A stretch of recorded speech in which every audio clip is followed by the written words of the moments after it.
Marvellous. Morning, everybody. It's Tuesday. Apparently, it's snowing. What vicious lies, because at the coast, there is no snow. So I don't personally believe it. But we fully understand that when it's snowing outside, you're going to be like this. But we're going to try and grab you away from the window and get you fully involved in today's session. So, morning, everyone. It's week 3. How did we do that? That's happened like that, hasn't it? I think for some of you this week, it's been, oh my gosh, what a year this week has been, and it's only Tuesday. But for others, I know you've worked super hard, and some of you have been double brave and provided us with your 1-minute pitch.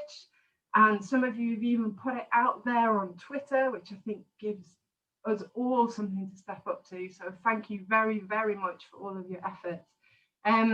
As always, we're running until around 11:30. We won't go over, but we might not take up all of that time. And throughout the session today, you are more than welcome to ask questions, either by raising a Zoom hand or typing in the chat. You are more involved this time than you've ever been. So there's going to be an awful lot of chat from you and getting involved, but you can listen to one another as well. If today your head is somewhere else, we fully get that. So between us all, we should, by the end of it, have at least one new idea, have a new insight or a surprise. Maybe something will happen that you think, oh, I hadn't realized that. Hopefully you'll take away one new learning, so something that you hadn't known about previously and you want to go and find out more about, and also one new action. So we always try and make these as possible as for you to go away and do something new. So it's not just about sitting back and listening. It's about thinking, how will I apply this? What will I go and do differently as a result of hearing from my Action for Impact colleagues? Taking us through this super jam-packed session, we have very special guest stars and friends of the show, Jill McKinney, Billy Webber, and Duncan Yellow-Lees. You're all in my top row, which is really helpful. So don't move. Nobody else join or move, because suddenly I'll lose you. I'm going to give you the chance to introduce yourselves in a sec more fully. And throughout the session today, as I said, you're going to be involved as much as possible. So we're going to get you into breakout rooms, possibly even with new people this week, because we've gotten to that point now where we're starting to get to know each other quite a lot more. And this session is certainly about being braver. We've built you up now. We couldn't go straight into week 1 with this, because that would be way too scary and we're far too nice. But now we're into week 3, we're going to push you that little bit harder. But you're in very, very, very safe hands with people who really do know what they're doing. We only invite the best. And with that in mind, I'm going to pass over to our hosts for today, Jill, Billy, and Duncan. So the 3 of you, who are you, where are you, and how are you? Over to you. Shall I go first? Yeah. Okay. Do I get a badge for being brave as well, Jenny, please? I was going to say, you all then suddenly went... Everyone did, yeah. Be brave, join in. Yes, Jill, over to you. Morning, everybody. Can I just first off by saying congratulations for making it to the end of January and to the start of February. In my book, that is like a huge achievement. So well done for that. So you might have seen my face on the video programs that you've been watching for the last week or so. So my name's Jill McKinney and I work for an organisation called Sunderland Software City. And one of my passions, I can see Susie going, hey. One of my passions is helping people be the best that they can possibly be. And one of the reasons why we love delivering pitch training in various different settings. We've worked with the Action for Impact team for a few years now and always really get a lot from working with you guys and delivering this program. And as Vicky said in Teams this morning, she said she learned something, she feels cleverer. I genuinely always feel a lot cleverer and smarter once I've met you guys and hear the work that you're working on. I also feel inferior because I am nowhere near as clever as you all are. And I'm always blown away by the amazing work that you're doing. So yeah, I'm really excited to meet everybody today. I'm going to shut up now. I'm going to let somebody else speak. Go on, Duncan. All right, I'll take it. Hello, everybody. You have definitely seen my face if you've been watching the videos, because my videos were pretty much just my face, I think, if I remember correctly, with some odd drawings in other places.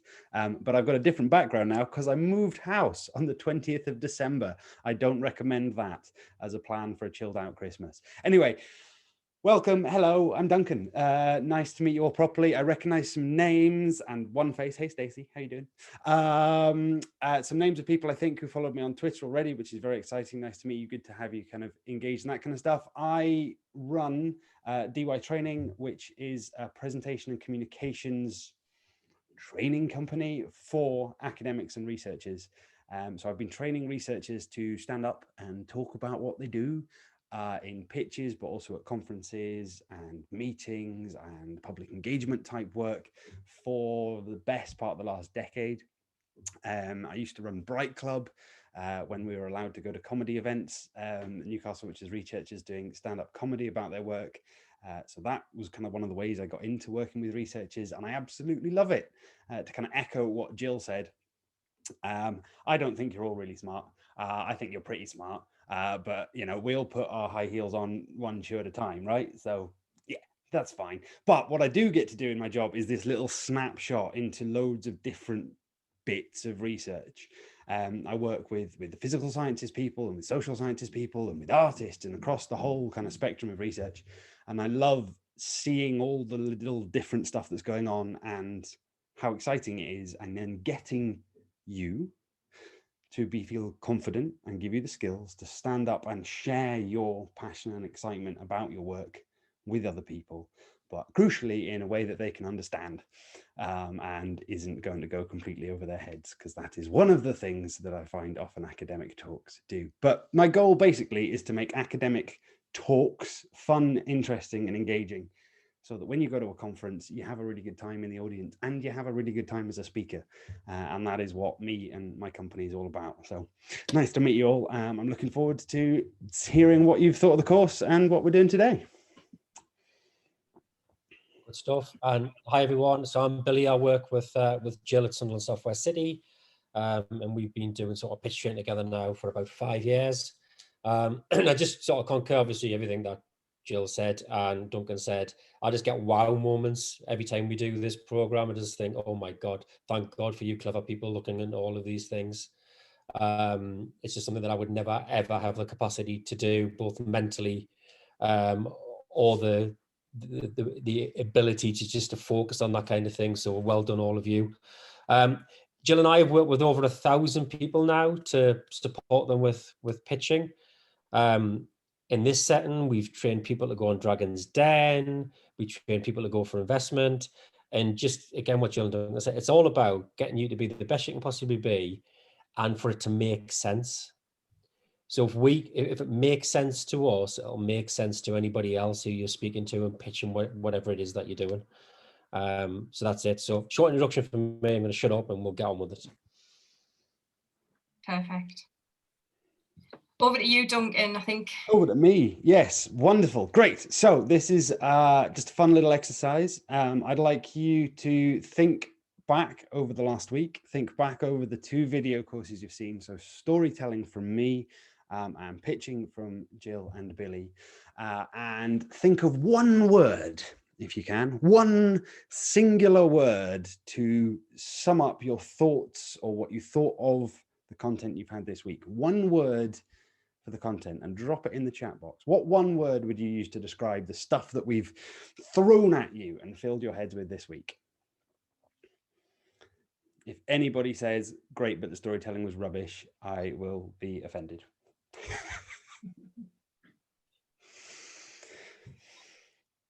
Enthusiastic, wonderful, engaging, enlightening. What else have we got? Illuminating from Stacey, excellent. Susie, clarity, helpful from Nydia. Apologies in advance if I mispronounce anybody's names. You can correct me in the chat box or when we speak. Storylicious from Barbara, excellent. I'm going to pick on you, Barbara, because that word is superb. Tell me a little bit about storylicious. What were you thinking when you went, you know what, my one word is storylicious. That's where we're going. Did you have a particular thought that prompted that? Speak to me. I shouldn't have put that. I should have put something really boring. Oh, a swear word nearly popped out there. Fine, they do sometimes. It's okay. We're okay with it. Environment. Oh dear. Yeah. I admittedly, I looked at your videos yesterday, kind of just before midnight. Went through the whole lot in a binge watch, and this morning I got up and I'm putting little stories in my lectures today. That's all. Excellent. That's a really fast, like, here's some information, I'm going to apply it now. Indeed. That's very exciting. Thank you. Are you finding that those stories do you think they're going to be useful? They're going to add to your lectures? You wouldn't put them in if you thought they were going to make it, yeah, I think they're going to make it a little bit more engaging. I think sometimes when I'm doing the history of broadcasting, those lectures might be a little bit dry for the younger students because they've got nothing to hook into. So if I can tell a little story, it'll make it come alive a little bit. Excellent. I'm sure the history of broadcasting is full of interesting and, I imagine, salacious stories. Oh God, yes. That's all the bits. It'd be very exciting. Excellent. Let's pick another word. Illuminating. I quite like illuminating. Stacey, why illuminating? What was it about the content this week that made you go, ding? I think because I was watching a lot of it and a lot of the things that all three of you said, I'd be like, oh yeah, people have done that in talks and I have found it more engaging than other times. And I've been like, I guess that's actually quite easy to do as well. So yeah, that's why illuminating, because it kind of made stuff come together a little bit for me. That's a really good technique to practice, is to watch other talks with a little bit of your brain. You know, when you find yourself really engaged with a talk, kind of just note why that might be. What is it the speaker has done that's drawn you in? And also the other way, when you're like, oh God, this is terrible, I'm really bored, try and work out what it is they've done to make you bored, and then you can ignore that. Jill and Billy, got any words you want to pull out and get some details on? Yeah, I'm gonna pick on Kate because I like terrifying. I always like the sort of well. Yeah. Go Kate, why did you put terrifying? Oh no. Oh, by the way, Jill, I was going to say, I mean, you're brilliant too, in case that sounded like I was saying you were rubbish. I mean, everyone's brilliant, Thanks. including you. So none of that. She's not. Yeah, so I think everybody kind of knows that I'm absolutely petrified of pitching. I kind of realized that very early on. My face is too expressive and it makes me look like a noodle. So I really want to do this, but it's very overwhelming. And I watch you guys being amazing at it and just think this would be so cool. But it's just kind of petrifying. Do you know what it is, Kate? Everybody feels like that. And everybody, at some point, everybody's like that. And every single time before I speak or do anything whatsoever, I get nervous. Every single time. Even before today coming on, it's a brand new bunch of people. Will they like me? How will I come across? All that kind of stuff. And everybody gets like that every single time before they go on. Even the most famous people who get up and speak all the time, the butterflies in their tummy before they speak happens every time. And everybody's quite self-deprecating when they get in this situation. But I guarantee whoever sees you pitch, I bet you there'll be lots and lots of positive things about your style. You know, you're talking about how expressive you are. I bet you there's positives to that, the way you put yourself across. And there'll be elements to work on. And you know what it is? Confidence only comes from doing it and doing it more and doing it more and more and more. And then you stop to second guess yourself. And you know what it is? The thing to remember is, we always say, is when you stand up in any situation, whether it's Zoom, words will come out. Yeah, that's the problem. Yeah, but that's okay. And everyone makes mistakes, and it's absolutely fine. So it's trying not to be too hard on yourself as well. And just the more you push yourself into doing it, the more comfortable you'll be with it, and it will come. So try not to be too harsh on yourself, I think, with that. What I really loved was I really love the way that Duncan tells his stories. It's really engaging. I love what you guys do about talking about being yourself and owning your own presentation style. Because I've got a friend who's very conscientious, very detailed. She sounds crazy clever. And I tried to do that once. I have to own the goofball. You have to like see me and go, somehow she is there. She must be good, but she doesn't sound it. And that's just how it's got to be. So I really like that you guys said that. Maybe there's hope for a noodle on a stage somewhere. It is. You've got to be the best version of you. Like you say, we deliver all kinds of content, all kinds of people, and we say, if you take on board everything that we say, it'll be the craziest pitch in the world. There's only elements of what we say which is relevant to you, where you go, that works for me, and that works with my personality and my style. We've seen it before where people have gone, right, I've seen somebody be really humorous, I'm going to throw loads of comedy in. And you're like, no, don't do that, because they're not naturally, that's not their natural style. And you see somebody and somebody else sees somebody and they go, oh, they're really loud, I'm going to be like that, and use lots of hand gestures. And again, it's not the natural style. So it's just emphasizing your natural style and getting your story across in the best possible way. And like you say, own the goofball. That is, if that's part of your makeup, that is you. And you'll come across great. It's just confidence, getting the words right, all that kind of thing. Yeah, the important thing is knowing your subject and portraying it in a way that shows that you know your subject and you're passionate about it, and understanding that there's a format in which to do that. So you've got to have you've got to have prepared, and you've got to have a format in which to do that. But then beyond that, it's how you get that message across. There isn't a prescribed way to pitch. What we don't want is everybody to get up and do exactly the same thing every time, because can you imagine being a panel or an audience listening to that? You'd be asleep after the third one. Like, oh, come on. We need, like, everyone's human. Like Duncan said, he said everyone puts their high heels on one at a time. I always use that analogy. The people you're talking to are people, they're normal people. They've got the same kind of anxiety as you, the same nervousness as you. They're prompted to ask questions. Maybe they feel a bit nervous about how that comes across. Everybody's human, and actually the nervous thing's great because it just shows you're really passionate about what you do and you want people to understand what you do. So the nerves, actually use them as a tool to get yourself kind of hyped up a little bit. Yeah, the authentic bit's key. So just quickly, the story of the person that we trained to go on Dragon's Den last year, we'd seen them pitch previously, very charismatic, all that kind of thing. And he did the pitch to me and Jill. We went, oh my God, that's dreadful. He went, what do you mean? I went, whoa, where's your personality gone? He completely took it down, thinking that he needed to be a different version of himself. And he completely lost his personality. And he threw his personality back in. We're like, that's it. Yeah, stop removing your personality. That's you. I had the same thing. Yeah. I tried to sound more serious and have more gravitas, and it was awful.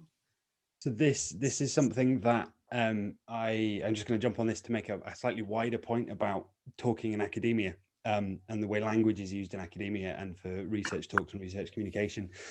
You are taught to write and to use language for written papers in a really odd, formal, third-person observer perspective thing, right? That's what a scientific or an academic paper is. It's an observer. Here is what I did and the facts and the evidence I found. It's all emotionless, and so that other people can read it and redo my experiment. That's the point of academic writing in papers, which is great. Works for papers. Makes for totally rubbish presentations. When you're presenting and speaking, showing emotion, showing personality, letting the goofball out, Kate, and as you kind of said, owning that, and it's scary, right? It's absolutely freaking terrifying because showing some of your personality is showing some of yourself, and that is vulnerable. That's a vulnerable place to be, but that is what makes audiences interested and makes them want to listen. That emotional component that I talked about at the start of the storytelling course isn't just about content.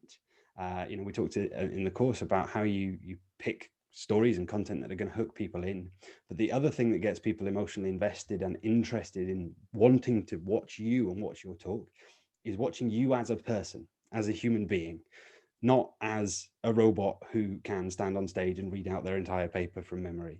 that doesn't make for good presentations that audiences want to watch.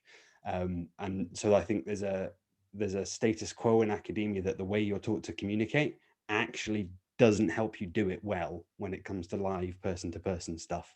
And there's a bit of a habit there to break, or to gently resist or fight the status quo a little bit, because your audiences will thank you. And that'll be good. But yeah, that's just a wider point about academic comms. I think just last for me on terrifying.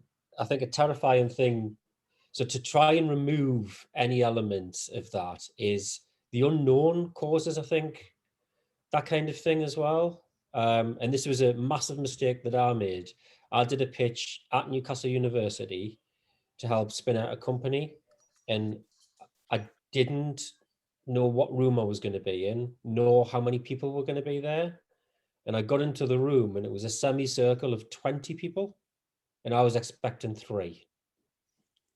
So I walked in there going, wow. And then I thought I'd practiced standing up, and I thought, oh, well, that's the way I pitch. And I got in there and the guy leading it went, yeah, just sit down. Just sit down and deliver the pitch. So I've gone from standing up to 3 people to sitting down to nearly 20. And it threw me. In the first 20 seconds, I was all over. I don't know what I said, but none of it made any sense. But if I'd known that in advance, so I think as much as you can do and prepare for whatever you're going to do, where's it going to be, who are the people, what are their backgrounds, what's the layout going to be, all that kind of thing, as much of that as you can find out makes you feel a bit more at ease when you go in. Because you go, right, now I'm comfortable, I know what's going to happen, I know what the format's going to be. And that was a huge error. And I knew it was as soon as I went in, because I said in my head, wow, when I saw all the people, it threw me off. So yeah, so just it's planning as much as possible, helps take away that, because then you can forget about that aspect and just practice away at what you're going to deliver. Definitely. 100%. I think we should get hashtag embrace the goofball trending on Twitter. Can everybody do that, please? Because that would make my absolute month. 100% embrace the goofball. I think maybe move on to another maybe potentially negative word that's come out there. Sada, you put overwhelmed. Talk to me a little bit about overwhelmed. Why is that the word that comes to mind? Everyone, well, I don't know why you took it as negative. For me, it wasn't really negative. Maybe Okay. it's communication that I need to learn a little bit more, and that's what I'm trying here in this session. I felt overwhelmed about mainly the power of communication, the way we kind of communicate and present the things that we want. Like basically, yeah, using your emotions and stuff, it creates this attachment with the audience. One of the video about the presenter who had loads of stuff. Initially, I had linked it straight away, but at the end, when I found like the overall message, the way it was communicating, it wasn't just about having lots of rubbish around the house. It's about how we would do things for others, how we care about others and that sort of things. And that blew my mind, like the technique that was used to communicate, how strong the message would come across and would have some effect on us. And I never realized that before. And the other thing which I realized as well is when we do the pitching and we're communicating, I just assume that I'm doing right. I'm telling what I'm supposed to tell, and all the information I want to deliver was fine. So as an example, when I was doing my 30-second pitch, I found out again, which blew my mind, how wrong I was. I did it, and then my wife came up in the room. I said, listen to my video and see if you can make sense of my research, because she doesn't do research. She's not in my area or anything. I said, well, that's easy. Everybody can do that.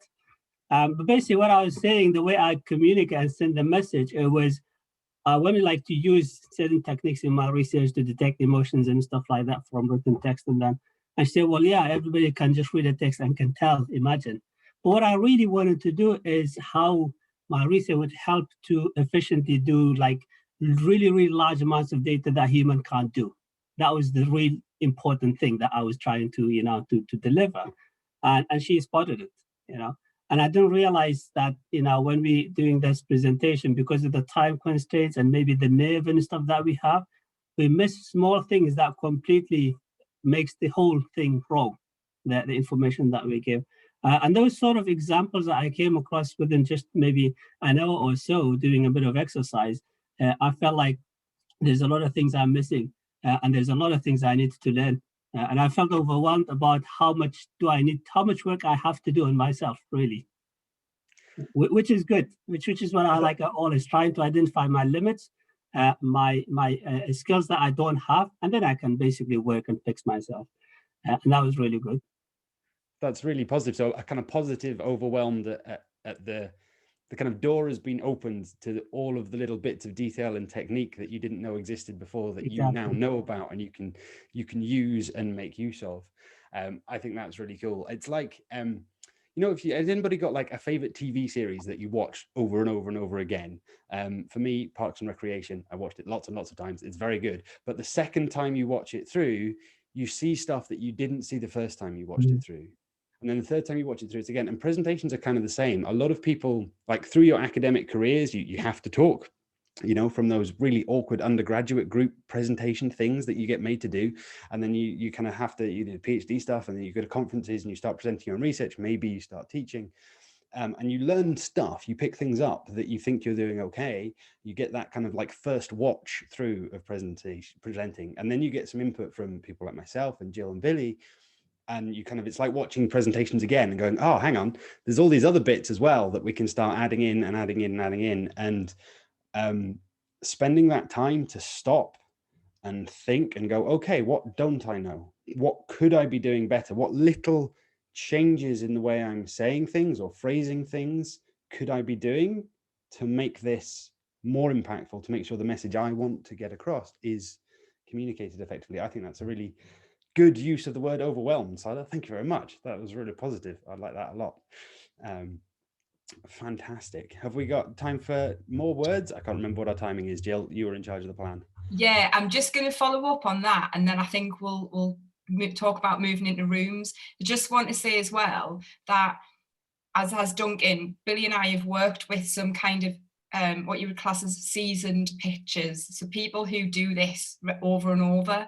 So new startup businesses that are pitching their idea initially just to get the message out there, but then start to pitch for investment. And people that come to us have pitched maybe 10 times before they get to us or more. And we have had occasion where people have come in the room and go, well, I've done this before, I'm not really sure I'm going to learn much from it, and that's okay. Everybody comes along with their own agenda. But 10 out of 10 times, everybody is, you know, they take something from it. It might be one or two little snippets that they go, do you know what? I thought I was doing a really good job, but what you said there makes complete sense. Emphasizing a particular word, stopping at certain points, making that big impact statement at the relevant time. That's random examples, but we honestly work with people who do this over and over and over again, and every time they can reflect on how they've done it in the past and make some slight changes to how they do it, because the purpose of this is not to put you in a box and make you that robot to stand on a stage and pitch in a particular way. It's about you recognizing the areas that you could develop and strengthen, and just being the best possible version of you when you pitch in any scenario. Yeah, and it's really boring when everybody pitches the same way anyway. It is. It's just nodding off where they come on and they do it, and it's a formulated way that they pitch. And we've seen it in loads of events where you see 3 or 4 people doing it exactly the same way, and you're like, wow, change it up, be yourself, show your personality. And it's much more authentic. It comes across genuine, and it comes across passionate as well. Yeah, it's absolutely. a useful skill set for academia as well. So I sometimes get asked when I'm teaching presenters, should we be aiming for TED Talks, right? Is that the kind of style of delivery we should be aiming for? Is that the kind of end goal? And I don't think so.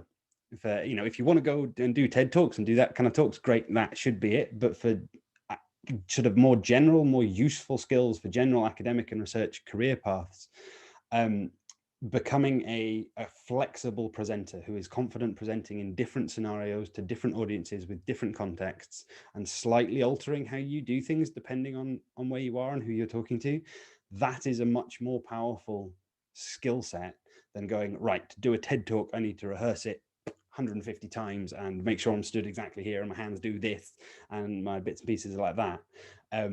The TED Talk style of talk, the slightly more theatrical talk, can be really good, can be really powerful. They're good things to have a go with and play with, but actually the skill set of finding your own presentation zen, presentation kind of being happy in this space and responding to things and changing what you're doing, that is a more useful skill set, I would say, for most academics than learning the recipe that it takes to become a TED speaker, because it is a recipe. It's a slightly theatrical thing. There's some personal stories. You move your hands like this, right? It's all kind of samey, and it's in this slightly over the top theatre style, which might work for that.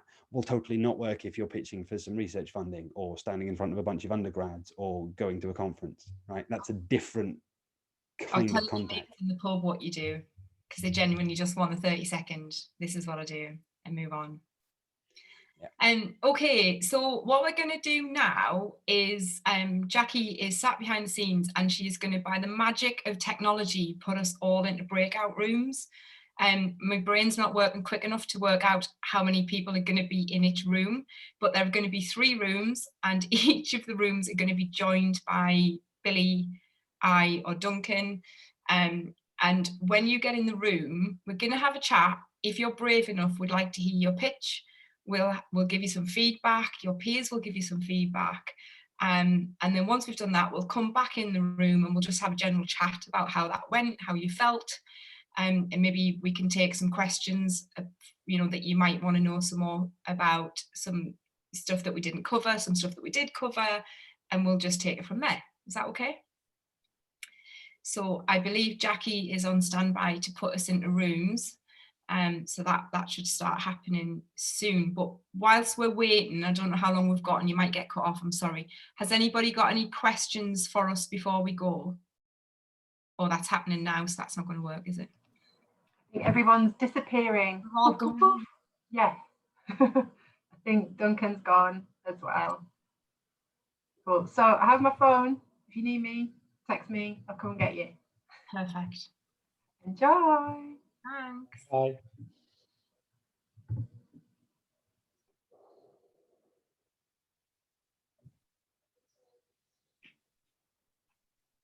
It's like roulette, isn't it? Where are you going to go? Where are you going to end up? It's this tiny small window where you feel like you should make some small talk, but then you start to make the small talk and then you get moved out of the room. I think what's happening, Jill, is everybody's objecting to me. Are you going in the room? Possibly. Definitely with that conflict right now. Or Garrett is going to get some very, very intense feedback. Sorry, I put Duncan in one of the rooms by mistake.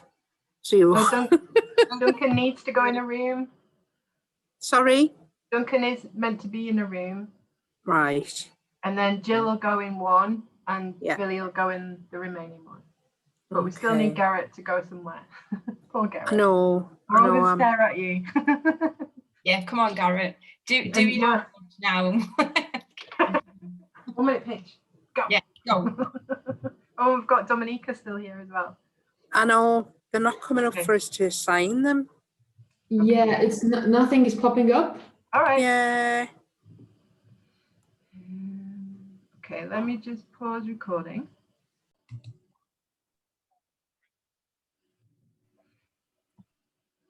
I know we need some sort of music, don't we? Just basically stop me from making that terrible noise. See, that's cunning. I make that exact joke in every single one of my training sessions. I've decided that it's better to not have music and be able to make the joke than to actually have music. Yeah, there you go. We've been working with each other too long, Duncan. It's obviously making us insane in this way. Right, I'm going to shut up and pass back over to you. Thank you very much. Sorry. I just want to go 1, 2, 3, and we're back in the room. Well, that's what me and Andrea were in full conversation there, and then we just got pulled out. But I think it's probably worth sharing with the group. We were talking about the length of time to pitch or present, and we were talking about, Andrea was saying, you're never sure, what's the amount of time, when to stop, all that kind of thing. And what I've said is try to not aim to go over. So if somebody says you've got 3 minutes, 5 minutes, 10 minutes, 15 minutes, don't go over. So always try and get either on time or within. But if it's like a 15-minute pitch, if you've done it all in 10 minutes, I think that's absolutely fine. There's no need to keep talking for another 5 minutes if you've got nothing else to say. What I was saying is don't do 2 minutes for a 15-minute pitch, because then that's quite offensive. So if it was 15 minutes, you've got to structure it as a story and think, right, what am I going to tell them? So I'm going to, you know, they might give you some guidance that we want to hear these things from you, but they might go and give you nothing. So you're like, right, I need to tell them my background, why I'm involved in it, what's the point of me doing this, what I've done so far, and what am I going to achieve?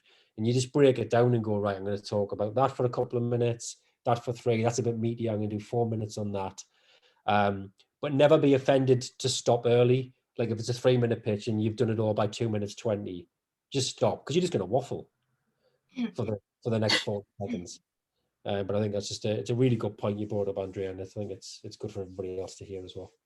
Can I just jump in, because Adriana in our group was also giving some input, and we got rudely interrupted and catapulted into this room, which was great. But so we were talking about, I'm going to hold the hands up and I'm going to expose my group that we didn't pitch, but actually we had some really great meaningful conversations that kind of get us to a point where we realize that we can be ourselves actually, and we don't have to conform to the expectations of the stiffer, upper-lipped, no fun, no snowball throwing people that sometimes we get faced with.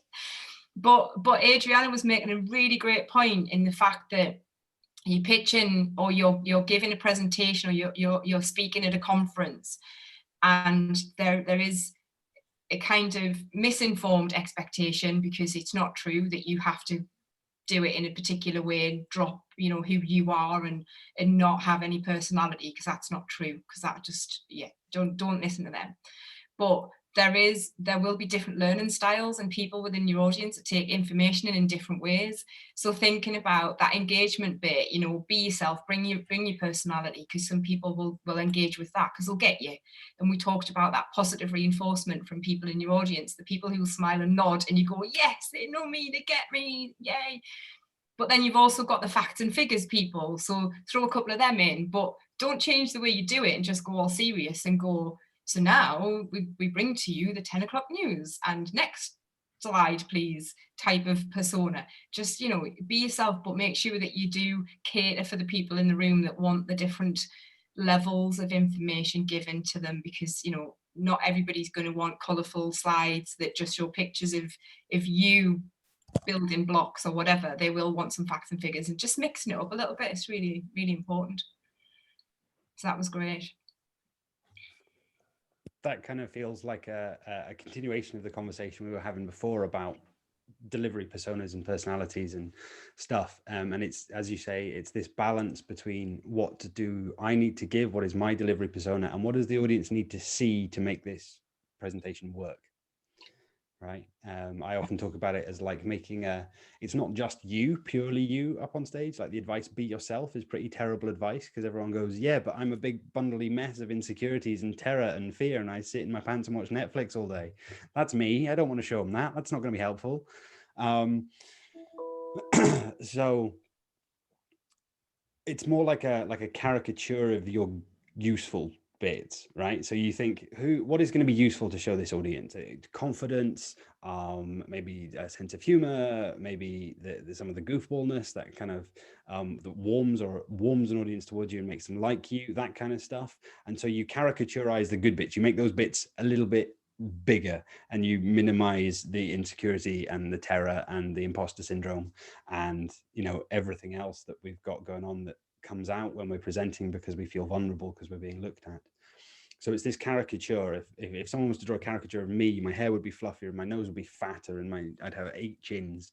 That would be emphasizing certain bits. It's still me. It's not somebody else's version of confidence. It's my version of confidence. But I'm emphasizing that and kind of trying to hide the other bits. So it's not just you. It's a slightly kind of curated, orchestrated version of you that is going to work for your audience. And that audience is going to change, as Jill has said. Sometimes you're going to have just a bunch of other early career researchers maybe who are up for that.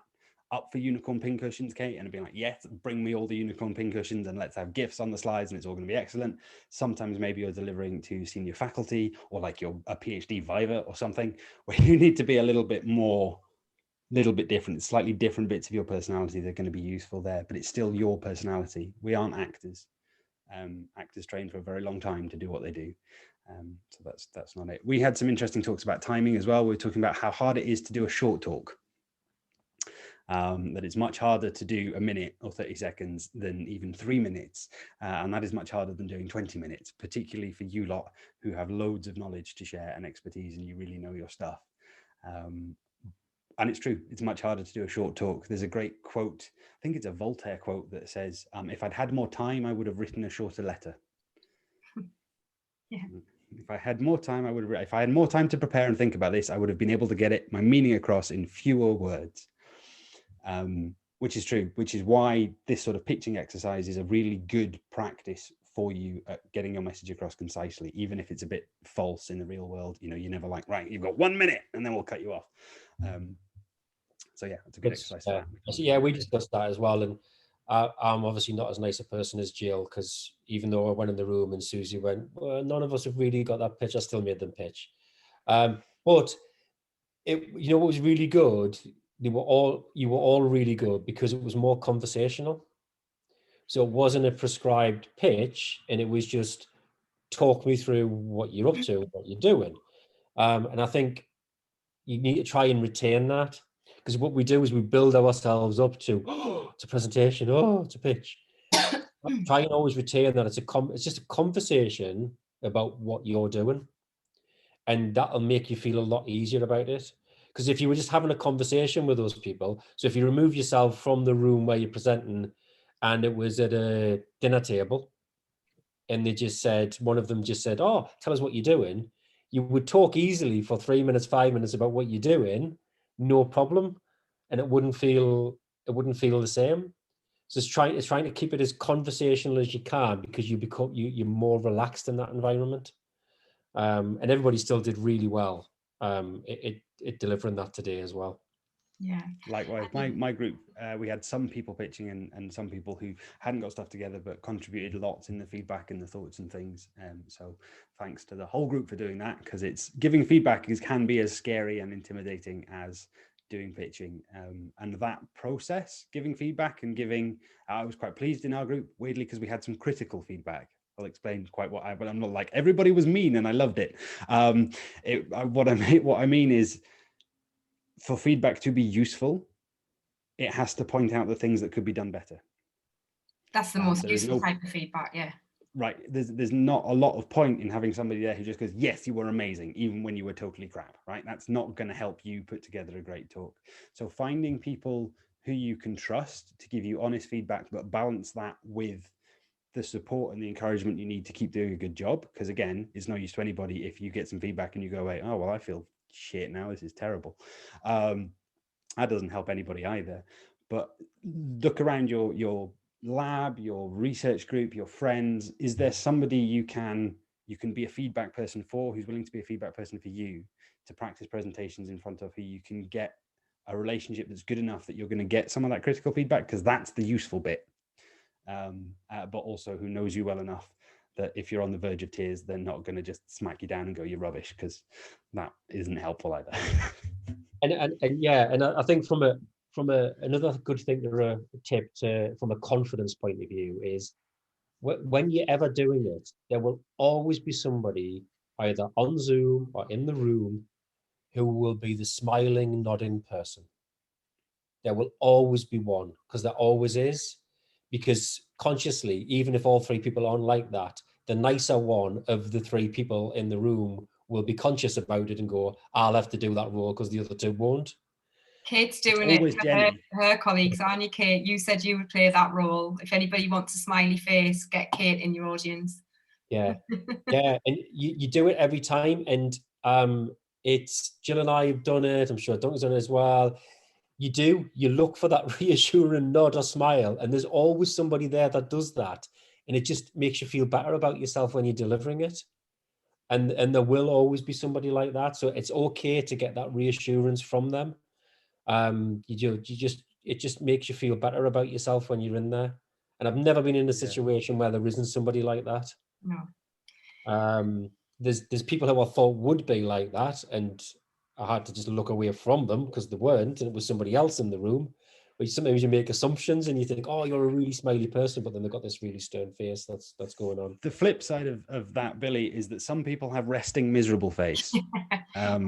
And that's okay, right? That is not necessarily a reflection on you and your talk. Some people have like, I'm listening and I'm taking it in, but my face looks like I hate you, right? So don't pay attention to any faces and pay attention to faces that are helpful and positive. Don't listen to faces that are negative, because you don't know what they're thinking. David, Billy and I will introduce you to our boss, David. He has the most uninterested resting face. But he's always listening, and you can throw in a curveball question at any point and he'll respond. He's definitely always on side, but he does never looks like he is. It always looks like he's on the verge of a yawn, actually. So I'm looking at Stacey, because I vaguely know you. You've got a slightly flat resting face. Like, you're really interested and you're nodding and you're paying attention. And I've been in a pub with Stacey. She knows stuff and is interested and excited in things and listens, but your Zoom face is quite, yes. But it's a positive thing. But when you're nervous as a speaker, you might see a face that feels like that and let it throw you. Really don't worry. People enjoy your talks if you are enjoying yourself. And so if you feel like, yeah, I'm going and have a good time, don't let one negative face or one perceived negative face throw you off. Definitely. Sorry, Stacey, totally picked on you. In our group, we talked about a little bit of the longer term benefit to this program, and that understanding how the hints and tips and the discussions that you're having can support much wider than just doing a pitch. What I really loved about the discussion that we had was the honesty of people that we had in the room.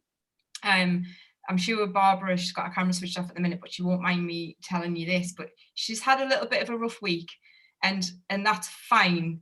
So, she recognises that she's doing this program for her, but it put a little bit of pressure on her because she had other things mounting up. So we just said, look, take your brake off the pedal, your pedal off the brake, put your foot on the pedal, whatever I'm trying to say, slow down, take your foot off the accelerator a little bit. That's what I meant. And just go for a walk, read a book, to have a coffee. There's no pressure to do this. This is an ongoing support. Billy and I, and I'm sure Duncan is going to throw his hat in the ring.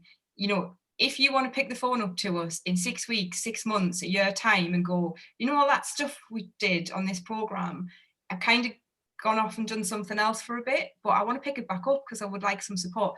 We're there, we're happy to support you. Don't put any pressure on yourself. This is not what this is for.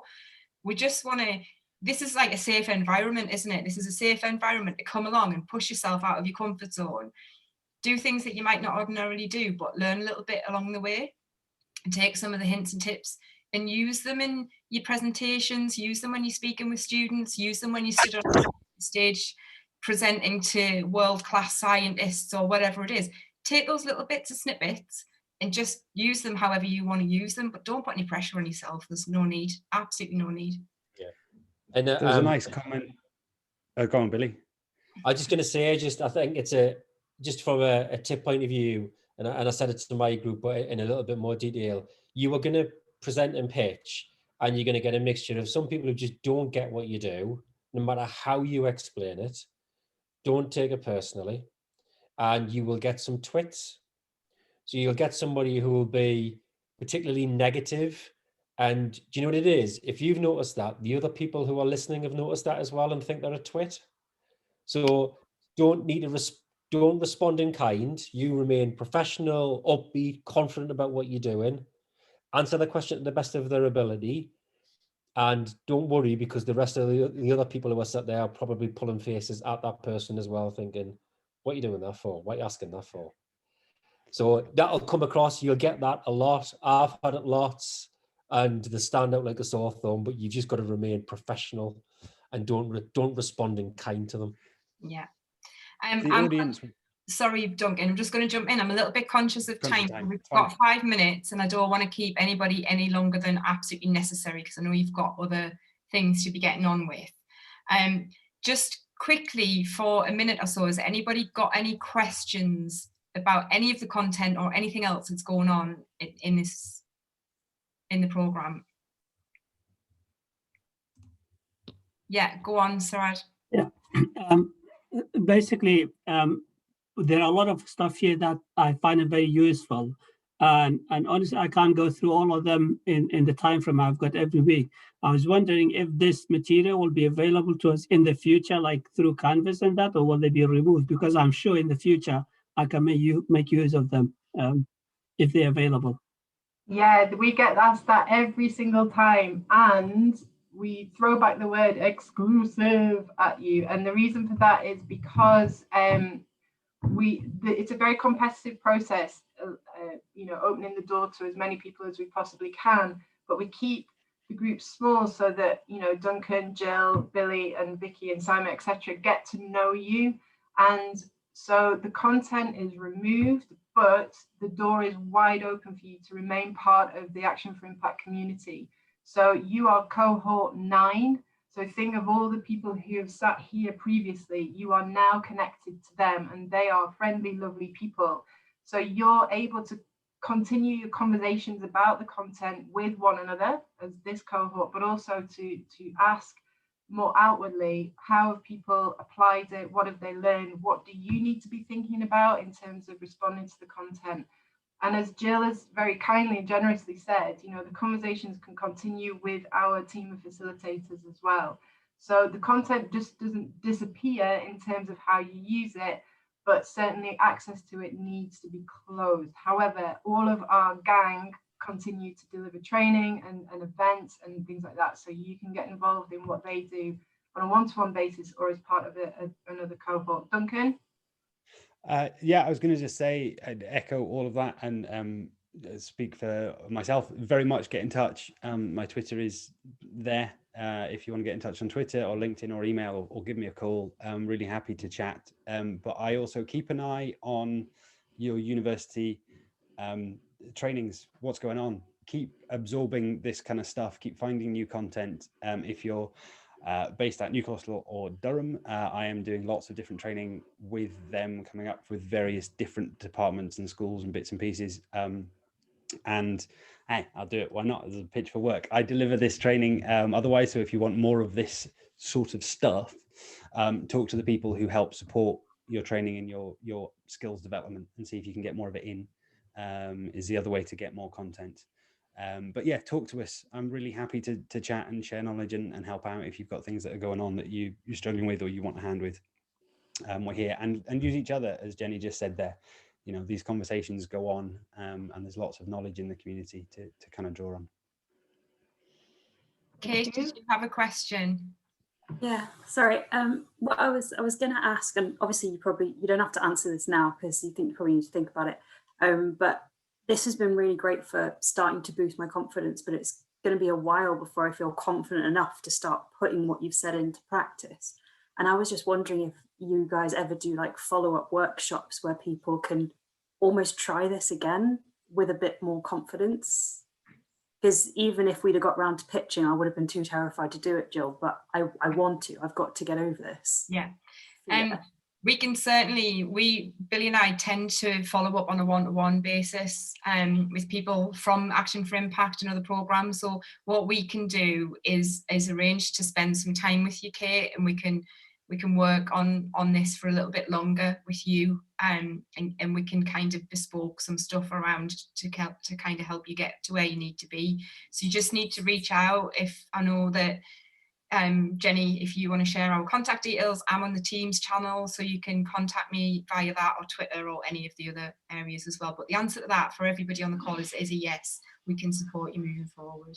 No problem. Yeah, 100% doing that. And keep an eye out, because this is a request I get quite a lot, and I am trying to work out a way to make it happen in a more sort of en masse sort of community of people who want a safe space to practice these skills. I think the new acts scheme, Jenny, would love this.